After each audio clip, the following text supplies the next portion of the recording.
It's Teller Tuesdays, and we're giving you a great service in the name of service. It's episode 11 of season 2, fact numero uno. It's the first Sons of Anarchy assassination attempt. I know what you're thinking. You're thinking, oh, hold on, they tried to kill Opie a million times, but they never really. I mean, yeah, there was talk about it. There was maybe a couple attempts, but Opie was never really there. I mean, Tig did aim a gun at him, but he didn't pull the trigger. That's the important part.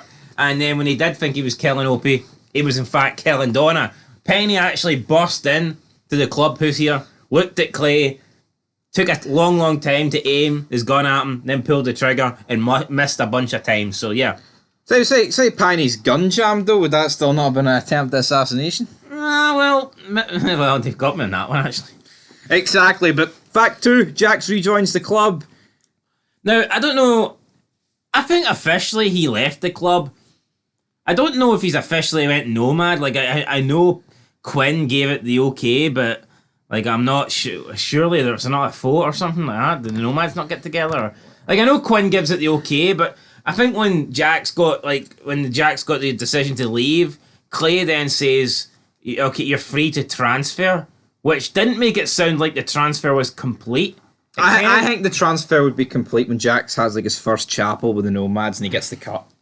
Yeah, he's in transition, but he's not actually nomad. Yeah, but would you say he left SAMCRO then at that stage, or would you just say it was like it's like a transfer? In he was kind of a free agent. I'd say he was a free agent. Or he was just given permission to talk about a transfer. But we know who he was going to. Well, anyway, unless like Indiana Hills were going to hijack the deal. He sews on his fucking wee patches on, which I thought was poor. You know, got his wife to do that. Fuck me.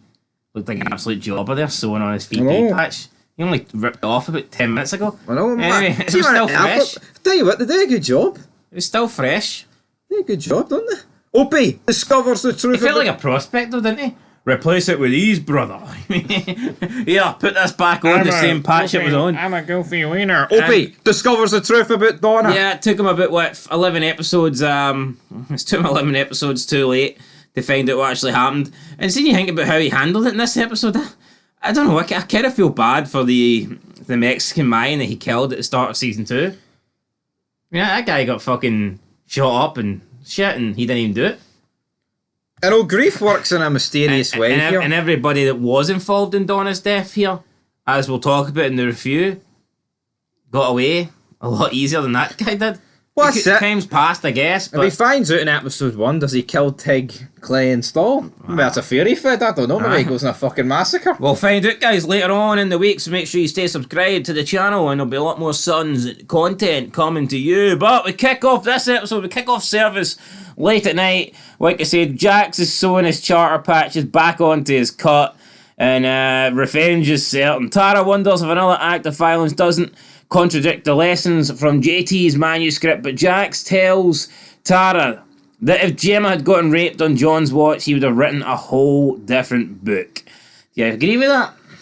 Would it have been a whole different book, or would this book have been slightly different? Or, I mean, maybe the blurb would have been different. I don't know. If Gemma got raped, would that all of a sudden want John to deal guns? Not really.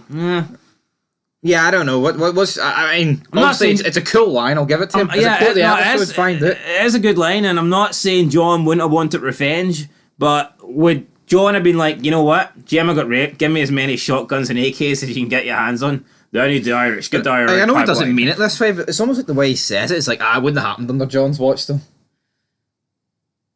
No, that's not what I'm getting. No, it's not. No, it's not. Obviously, it's not what you're getting. No, you're saying that's what you think. I never got that. What I got him. The way it sounded more like he was defending Clay here. It sounded more like, you know, Clay would have wrote the same book. Clay would have published the same book. No, he was making a point as, look, maybe he's trying to make it as if, look, John had it easy. If this happened under John would have been furious as well. He wouldn't have been talking about love and unity and all this crap. Aye, John had it easy selling guns. Clay's dream. Living the dream. I mean, fighting wetbacks on a daily basis. Clay hears a mention of gunzo wraps at the door, AKs and shotguns. How good would it have been though instead of Clay rapping on the door with Scott Steiner? And he's like, I want to join and shoot up some spics. Because if there's one thing I hate, it's a spic. God damn it, Scotty. Steiner, what a guy. He should have been SOA. He should have been. Patch him in. Big Papa Pump. But Clay arrives, says, right, let's go touch Abel up in the bedroom, Jackie boy. So they go in. And this proves to me that Jax does indeed look at Clay here as a father figure. I've been on a video maybe coming to the channel. Does Jackson Taylor see Clay as his dad? I feel like he does switch. I feel like when he's in his good books, he's like, yeah, dad. But when he's in his bad books, he's like, fuck you, Clay. You know, whatever. Clay and then Jax then discuss retaliation, and they basically put the whole beef behind them, and Jax is now officially staying it. But see, to be honest though, Jax kind of made up his own mind he was staying. I know what Clay went now. Which makes me kind of think that it wasn't really official until he made it official by speaking with Quinn. Guess he did say, like you said, you're free to transfer, therefore, here, you can still come back if you want. Yeah, so there you go, Jax is back. Then have a sit down, we have a meeting. Everyone's like, oh, it's great, this is good to see Jax back. And then they reveal that Gemma got raped, and it's like, oh, this is shit. Then we then have, they're asking what we're going to do, and Chips is like, we get bloody, and we chop their goddamn heads off. Yes! Yes! Yes! Bobby and Yes! Tig. Yes! You're going to trust the club with those clowns? That was like, see when, was it Desmond Wolfe was slabbering to Jay Lethal, and then Ric Flair's greeting him. Yes!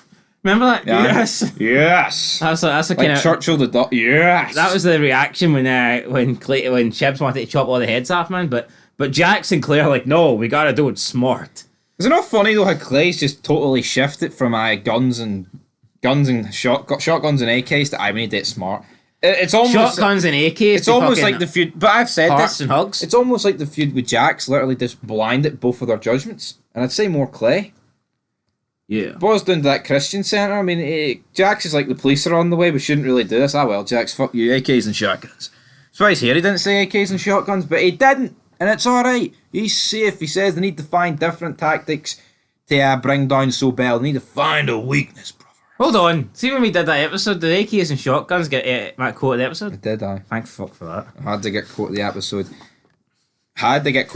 But the club basically come to the conclusion here that their own surplus ain't going to do it here, their own personal stock. They've got hunting rifles, pistols, but Clay's like, we need AKs and shit. Well, it had some AKs, they just didn't have any shotguns. That's it, but if you give your three best guys free AKs, like, I mean, is that not... First of all, it was a very poor selection of guns, right? But they had more than enough guns for one gun per person. They could have probably had 2 guns per person. So, like, do they really need more guns? Second of all, I mean, if Sobel's got so many men, why can't Clay just call in another charter? Exactly. Because see when there's a funeral, holy shit, you can get all the charters you want. Not the guns. See when there's a war breaking out between the Mayans, and you're having to sit down with Alvarez, you can get all the fucking charters. But see when you're willing to go head to head with Sobel's crew, and it's like probably the biggest threat that SAMCRO's ever faced, to be honest, in terms of how smart and powerful they are. Oh, we gotta do it alone. We gotta do it alone. I don't know, it didn't make a lot of sense to me. No, that's it. Like, I mean, they could have just done that. I don't know why I didn't get another charter. Like, they get Tacoma down when someone breaks a fingernail, for fuck's sake. So and he's quite happy to threaten Jimmy with the Sam Bell charter. But when it comes to taking on Sobel, the mighty Sobel, it's like, oh shit, we gotta go it alone. So yeah, there'll be no charter help. Clay, I guess the phone lines are down. You'll not be calling in any charters. It's Chris Tarrant here. Then, what do you do for I sell guns? Oh, that's fantastic. Opie goes out into the yard, and then Tig sees him working on JT's bike. Tig's like, oh, that's a nice bike there. We did have Tig and Gemma before this. Yeah, we did. Oh yeah, how could we gloss over that? So basically, Tig and Gemma. He stops because he sees a picture of Jax. Yeah, which I thought would probably make him want it more. Yeah, it looks like Gemma and Tig are going to have sit in it. Well, that's another video for another day. But what would have happened if they did indeed go through with it? Would Tig have been kicked out the club, or would he have got the AK? I never know that. Never finds it. What if he does find it? AKs and shotguns. AKs and shotguns. So yeah, that's another video we'll make. What would have happened if Tig and Gemma did sleep together? But I guess they they kind of stop when. And then Tig goes and tells Clay, Gemma just needs to know you love her, man. Then we see Tig and Opie in the service yard. He's like, that's a nice bike there, Opie. And Opie's like, yeah, it is. And why is Opie fixing up JT's bike anyway? Well, it's not JT's bike, it's his own bike. Is it? I just joked about it being JT's bike. No, it looked like JT's bike. It looks like it, but it ain't JT's bike. Anyway, right, Opie's... Fucking JT's bike, man, is sitting on the frame in the clubhouse. Jax doesn't fix it till the show finale, but fucking 10 years' time. And then it needs fixed again. So yeah, Teg's like, yeah, okay, Ope? He's like, yeah, and then Ope looks at Teg and he's like, are you okay? And Teg's like, not really. And Teg's like, hey, Ope, can I ask you something? And Ope's like, yeah, what's that? And he talks about the night when Donna died. Why was she in the truck? Opie's like, she was taking the kids home. Why do you ask that? Or he was taking the kids home so she could stay behind and clean up. And then Opie's like, why do you ask that? And then Teg's like, Ope, she wasn't supposed to be in the truck, man. And then Opie puts two and two together. I'm pretty sure he could have put it, I don't know, together quicker. Why did I guess he's trying to fucking comprehend what Teg's asking you. But I mean, why would Teg be asking why was she in the truck? I know. I mean, what the fuck? So Opie gets up and he just continues to batter Teg here. Teg kind of just doesn't even defend himself. He's like, give me your best shot, Opie. Opie beats him up badly, bruised, bleeding, cuts. Opie's got the sun's rings on and it's doing a number on Teg and he's like, what did you do? What did you do? And he's holding him up against the car. It was Teg's probably enjoying this. Teg's like, fucking it. Yeah, this is great, man. AKs and shotguns. Teg's like, so Teg says, I'm the one that killed Donna, you know? And then he's like, Stahl, it was Stahl. She's the one who really killed Donna. I mean, this seems like a cop-out, in my opinion. Stahl puts things in motion, but at the end of the day, it's Clay and Teg. They can't blame Stahl here. I don't think they can anyway. I think it's bullshit blaming Stahl. I get it. Stahl's not innocent, and Stahl set Opie up to be a rat, but at the same time, Opie's brothers betrayed him. I would say if I was to put the blame on one, it would be Teg. He's the one that basically told Clay it has to happen and did it. Honest to God, I think if Teg is not the sergeant at arms, I don't think Clay gives the go ahead. Absolutely. Opie has turned Donna. This has got to go. He's got to be done. But yeah, so Teg mans up and admits it, but then he kind of just puts all the blame on Stahl. It was Stahl. Stahl's the one that really killed Donna. Opie storms off. Everyone's like, what did you tell him? He's like, I don't know who I am anymore. Clay's like, what the hell is wrong? Somebody get this man some AKs and shotguns. Should Clay not have figured out why he's Opie battering Teg for no reason? I know. Like, he's fucking asking for it. Oh, what did you say? Big ship-it looking monkey bastard. I know, Clay, what you doing? And then Teg's like, I told him I did it. It was me. I killed Donna. Then everyone's like, what the fuck? And then Clay's like, Clay... Oh, I forgot. Clay's trying to look like shocked, but it's like, fuck. I forgot about that. Clay just wanted the service yard to swallow him up at this point. No, he did. Piney looks at him like he pissed himself. I mean, he does every fucking episode, so... Piney looks at Clay as if he's just finding it for the first time. And then Teg reiterates the fact that it was us, but it was actually Stahl who did it. And then Stahl's the one who really... Jax is like, fuck's sake, he's going after Stahl. Bobby and then Clay talk about it. He's like, if anyone finds out that the president of the Mother Charter ordered a hit that killed an old lady of a member, that's bad PR, brother. First of all, Bobby's delivery here was absolute shite. He was like speaking in slow motion. And second of all, he was painting out the fucking obvious, like, no shit. This is like Clay. Hey, Elliot, we got the knife that we used on the scumbag that raped your little girl. You know, it was like... If you ever found out, this would be bad news. I mean, it's like Bobby here clearly pointing out the obvious to Clay, and as if Clay doesn't know this. As if Clay doesn't know it's bad news. Clay's had about 10 whiskey shots, he's fucking hanging on. Jesus Christ. You explain what happened next, because my timeline's gone. Chibs is discussing the Hingsley's deal. Stahl basically... Full immunity from the IRA. Stahl backtracks and says she's not going to give Fiona full immunity, and he's like... She's third generation IRA. I'll kill you, you filthy whore. A filthy whore. Could have been quote the episode. Could have been. But it wasn't. Opie spots Chibs leaving the office. God damn, Chibs. Is it just me, though, or was Chibs, like, honestly not that good in season 1? But really good in... Or is it just he had a lack of time? Do you think I don't think he felt important in season 1. Remember there was about 3 or 4 episodes he wasn't even there? I know. Well, he was up McKeevy. I was up north with McKeevy. No, but do you not think, like, even when he was there, he was more of a background character? I don't feel like he got that much of a big role in season 1. I agree. But I think even someone like Juice felt bigger in season 1, whereas I think in season 2, Juice has felt like and nobody. No, I'd agree with Would that. you agree with that? I would. But Chibs then heads with Clay to meet Jimmy O and basically talk about, like, we need to start selling guns to each other again. And there's like, so Bell's off the table, and then they talk about, well, you sold guns to those people that tried to kill him, and Jimmy's like, You can't kill Philip. I've tried. Jimmy, you make another remark like, I'll phone McGee and pull Sam Bell's fucking sway with the IR. The problem is here, Clay seems to think Sam Bell runs Northern Ireland. And in reality, they're being run by the IRA. So I mean, it's not. I mean, Clay. See, this is like Clay's Trump hand. You know, he thinks he's got Jimmy bent over a barrel here with the AK rammed up his ass. With the fucking but at the end of the day, the AK that Clay's got pointed at Jimmy's fucking empty. There's no shells in it. But no shells in it, mate. It's rounds. I was thinking of the shotguns. You were fun. Apologies. So basically, right, we're going to sell guns again. It's all right. But Jax follows. He follows Sobel, right, to some building, and fuck it, I think it was Oakland he follows him to or something. And who exits the building? Marcus Alvarez. And then they go inside with a few duffel bags. ASA. It's all about the heroin, though, at this point. We see Sobel and Alvarez are having a wee bit of a disagreement here. Right, Alvarez isn't happy that Sobel wants 50%. Now, I would need to rewatch the scene again and get it clear. But in my opinion, it seems like 50% is not a bad deal. I mean, is that kind of not the same especially when he was giving you guns and you weren't even having to pay? Yeah, I mean, is 50% not kind of what the Suns do with IRA? What's this? In season 4 when they say, or season 5 when they're going to run the guns, mule the guns for them? I think it's similar, but again, like, Sobel's did a lot here. Like, Alvarez is like, 50% they said, oh, that's my heroin. But then Sobel's like, yeah, but it's my pipeline.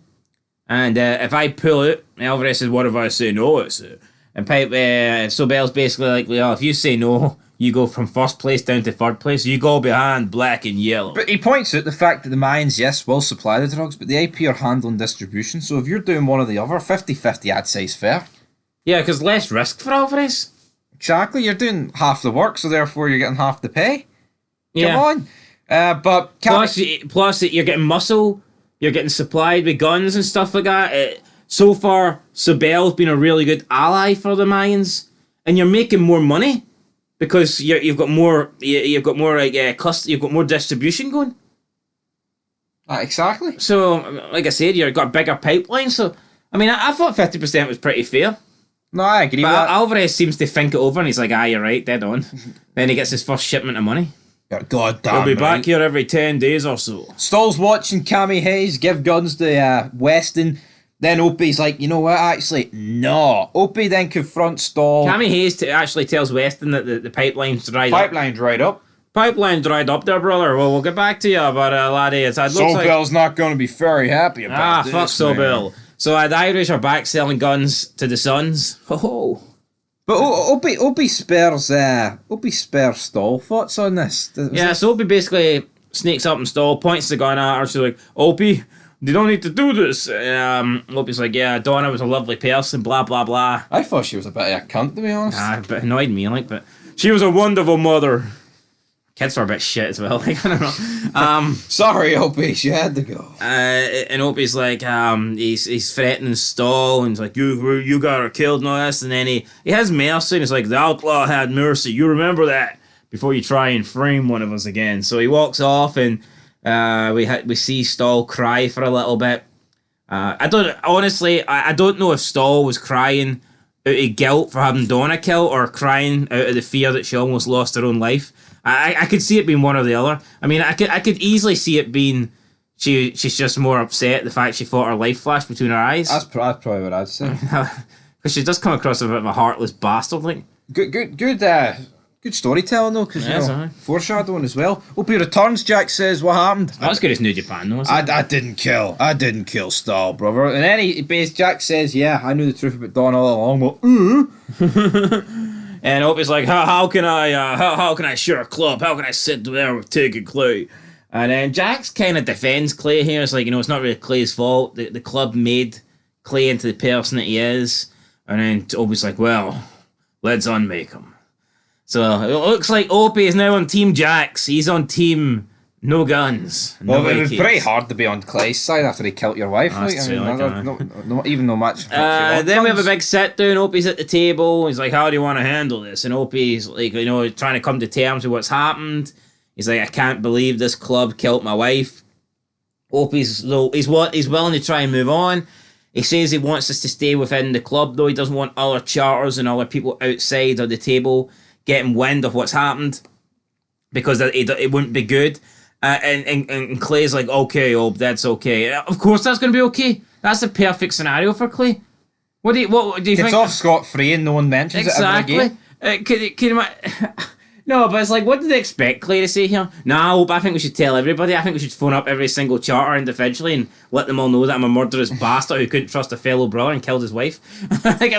Of course Clay's happy with that.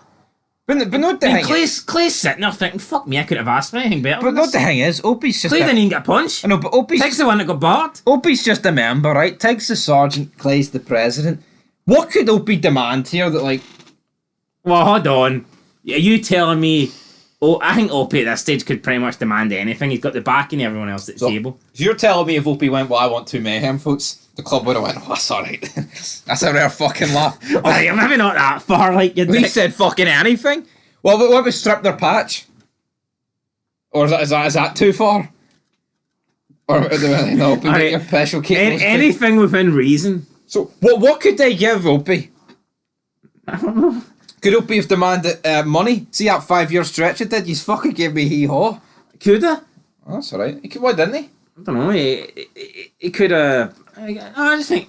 I'm just going based on what he wanted. I'm thinking he could have went the complete opposite. Opie had the fucking world in his hands here and his arse collapsed. He could have demanded anything. He had Clay over a barrel. No. He'd take over a barrel. He could have got the club at the gun business right here in fucking He there. could have said, "Yeah, this all goes away, Clay, if you give up the shotguns and AKs." Oh my god, this all goes away, Clay, if you give up the shotguns and AKs. That was good. Oh, that's a fucking beast there, right, man? Wow. Jesus Christ. Eminem, eat your heart out. Anyway, Chibbs walks in, says, "Brothers, I need a minute." No, he doesn't. Opie says, Opie's like, "I seen Clay. I seen..." So Chibbs does a 180 and lets Opie say his line first. Chips goes back at the door and says, "Opie, give us a wee knock when you're ready for me to come in." Opie then tells the club that he's seen Chibbs come out of Stall's office with paperwork. The club's like, "What the hell, no." But Clay's like, "Hey, no." Opie's like, "Nah, I want him to get the benefit of the doubt. I want you to sit him down. I want you to listen to him. Listen to our brother. And don't kill his wife like he killed mine." And Clay kind of looks at him. He's like, "Yeah, okay, that's okay, Opie, we'll do that." Then Chibbs walks in. He explains everything. He's been sitting down. Chibbs talks about the deal that he said he would do, but he hasn't made it. And now he's worried that Jimmy might get word of the fact that Edward tried to, sell out his father, Cameron, and that they might blame it on Chibbs, saying that Chibbs is the one that has sold out Jimmy, and if that happens, Jimmy will kill Chibbs's daughter and wife. And Chibbs is like, "I'm sorry, brothers." And, Clay wants to go for a mayhem fort here. He does. Clay wants to give Tig permission to pull out the AK and shotguns and just lean over the table and shoot Chibbs. But then Opie gives Clay a look. It's like a dirty look. "You remember that promise you made me 2 minutes ago, Clay?" And then Clay looks at Opie and he's like, "Aye, alright."